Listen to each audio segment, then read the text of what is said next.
અડાજણ સાર્વજનિક કેળવણી મંડળ સંચાલિત LNB દાળિયા હાઈસ્કૂલ દ્વારા વિજ્ઞાન મેળાનું આયોજન કરવામાં આવ્યું હતું। આ વિજ્ઞાન મેળાની ખાસિયત એ હતી કે વિજ્ઞાન મેળામાં વાલીઓએ શિક્ષકો સાથે મળીને અલગ અલગ કૃતિઓ રજૂ કરી હતી। પૂર્વ પ્રાથમિક તથા પ્રાથમિક વિભાગના વાલી અને વિદ્યાર્થીઓએ મળીને 25 જેટલી સર્જનાત્મક વિજ્ઞાનની કૃતિઓ રજૂ કરી હતી, જેમાં કુલ 73 જેટલા વાલીઓ અને વિદ્યાર્થીઓએ ભાગ લીધો હતો।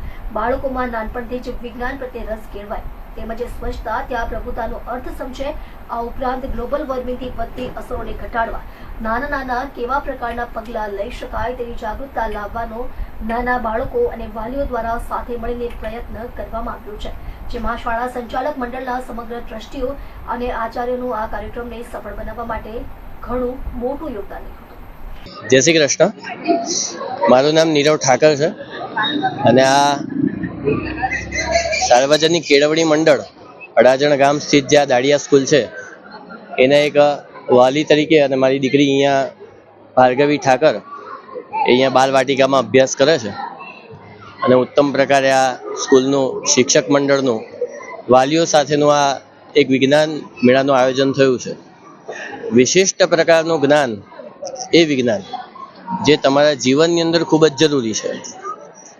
જ્યાં સુધી વિશિષ્ટ પ્રકારનું જ્ઞાન તમને પ્રાપ્ત ના હોય ત્યાં સુધી તમારું જીવન જ ના ચાલી શકે અને એ જીવનની અંદર તમારા શરીરથી લઈને આ બ્રહ્માંડની અંદરની તમામે તમામ વસ્તુઓ સંમિલિત થઈ જતી હોય છે।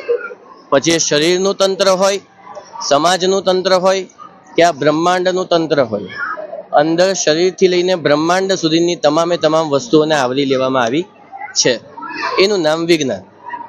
એની અંદર જે પણ કંઈ તમારે જાણવું હોય એ બહુ જ સારી રીતે શિક્ષકો અને વાલીઓ દ્વારા એને પ્રસ્તુત કરવાનો પ્રયત્ન કરવામાં આવ્યો છે અને આ ઉત્તમ પ્રકારનું આયોજન એ આ વિજ્ઞાન મેળો।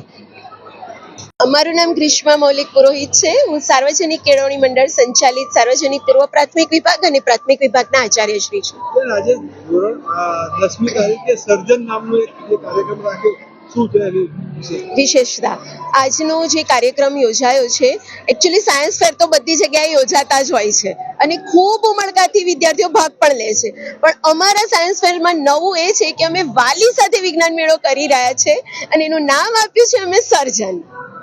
આ વિચાર કઈ રીતે આવ્યો વાલીઓને આમાં જોડવા માટે? વાલી સાથેનો વિચાર એકચ્યુઅલી ઘણા બધા પ્રોગ્રામ થતા જ હતા, પણ આજની જે ટેકનોલોજી AI બેઝ ટેકનોલોજી આવી છે તો વાલી સાથે બાળકો કેવી રીતે ઇન્ફોર્મેશન મેળવી શકે અને મારા વાલી પણ અપડેટ થઈ શકે એટલા માટે અમે સાયન્સ ફેરનું આયોજન કર્યું।